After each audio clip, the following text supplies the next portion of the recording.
Welcome along, fellow time travelers. This is Scott Cardinal. This time around, we're going to travel back in time to Los Angeles for a micro lesson about the last home of Marilyn Monroe. So, let's get rolling. Between the years of 1956 until 1961, actress Marilyn Monroe was married to genius American playwright Arthur Miller. Following their divorce, her therapist encouraged her to buy her own home in order to establish some roots. Now, up until that time, it has been said that Ms. Monroe lived in 43 different homes over the course of her lifetime. During February of 1962, she viewed a one-story hacienda-style house located at 12305 Fifth Helena Drive. That's off of San Vicente Boulevard. The house was just over 2,600 square feet and was built in 1929. Miss Monroe really appreciated that the charming L-shaped house with its red tile roof was situated at the end of a quiet cul-de-sac. She also liked that the property included more than half an acre of tree-filled grounds. Now, even though she wasn't much interested in swimming, she thought that guests would enjoy the sparkling, free-form-shaped in-ground swimming pool. It has been reported that Marilyn Monroe purchased the house for $77,500. That was big bucks back then. She supposedly put down a $40,000 deposit and was making $320 monthly mortgage payments beginning in March. Now, certainly this was not the largest nor the most expensive house that the world-famous movie star could have purchased, but she viewed it as a tranquil haven for her and her friends. In fact, on the property was a small guest house where Marilyn had hoped that some of her friends would stay.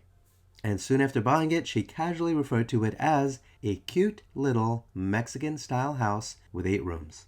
The house can be reached by traveling down South Carmelina Avenue from either San Vicente Boulevard to the south or Sunset Boulevard from the north, and then turning onto Fifth Helena Drive. At the end of the cul-de-sac could be found a wooden gate with a scalloped edge. A curved driveway then led along the house. She saw that there was a garage on the far left, a guest room dead center, there was a door that went right into the kitchen, and the main entry to the house was located on the far right side. Once inside, one entered a wide living room with terracotta floors. The house included a lot of really great interior details. For example, there was a blue tiled fireplace, and there were blue tiles throughout the house. There were also wood beam ceilings, lancet arched doorways, and skylights. Marilyn Monroe's bedroom was located on the far right side of the house, and there was a fireplace located in the corner of the room. During an interview with Life magazine, Marilyn Monroe said, "Anybody who likes my house, I am sure I will get along with." During her time living there, Marilyn Monroe would sit in her backyard with her poodle, and she planted an herb garden with lemon trees and lots of flowering plants in pots. In order to decorate the house, she visited Mexico City and Tijuana in order to handpick furniture and decorative items for her home. And on these trips, she purchased masks and mirrors and textiles and tiles. It was also while living there that she began shooting Something's Got to Give with Dean Martin. And it was also during this time that she sang her sultry rendition of Happy Birthday to President John F. Kennedy. And it was also while living here that she was having a bit of a fling with John F. Kennedy and his brother Robert Kennedy. Also, inscribed on tiles embedded in the front stoop of the house were the Latin words that translated to "End of My Journey." And I'm sure that when Marilyn Monroe had them installed, she was hoping that it would mean that this was the last home that she would ever move to, and that this is where she would live the rest of her life. And she happened to be correct, because during the evening of August 4th, 1962, Miss Monroe's housekeeper, Eunice Murray, was staying overnight at the house. And around 3 o'clock in the morning, on August 5th, she sensed that something was wrong. So she got out of her bed, and she walked over to Miss Monroe's bedroom door, and she saw a light coming in from underneath. So she knocked, and she called for Miss Monroe, but she was unable to get a response. She checked the door. It was locked. So Miss Murray called Marilyn Monroe's psychiatrist, Ralph Greenson, and he came over right away. And when he arrived, he walked around the house, and he broke into the bedroom through a window. And it was then that he found Marilyn Monroe dead in her bed. But rather than calling the police, he called Marilyn Monroe's physician, Hyman Engelberg, and he arrived at the house around 3:50 a.m.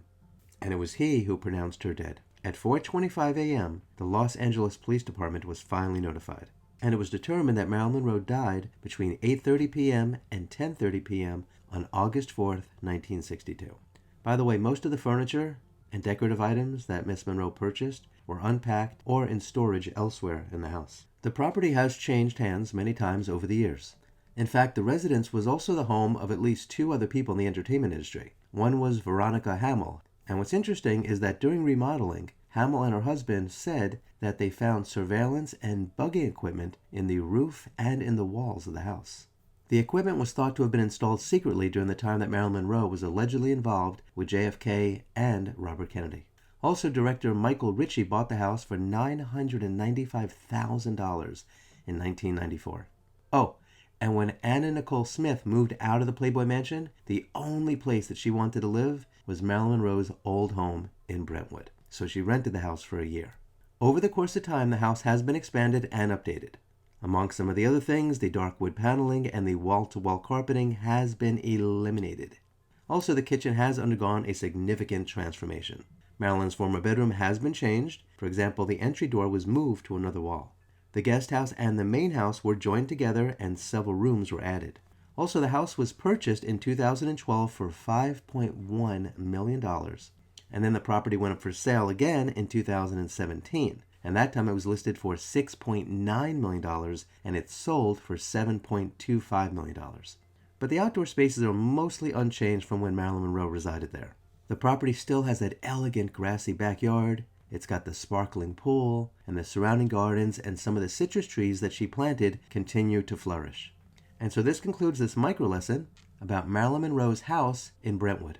If you have any thoughts about the subject matter, please put those in the comments below and share what's on your mind. If you enjoyed this video, please share it, please give it a thumbs up, and subscribe to my channel. You can also go on Amazon or any other bookseller and order some of my books. Also, can you kindly do yourself a favor and go to a local shelter and adopt a cat or a dog or some other furry friend? You'll be very glad that you did. And so until next time, I wish you safe travels on all your journeys.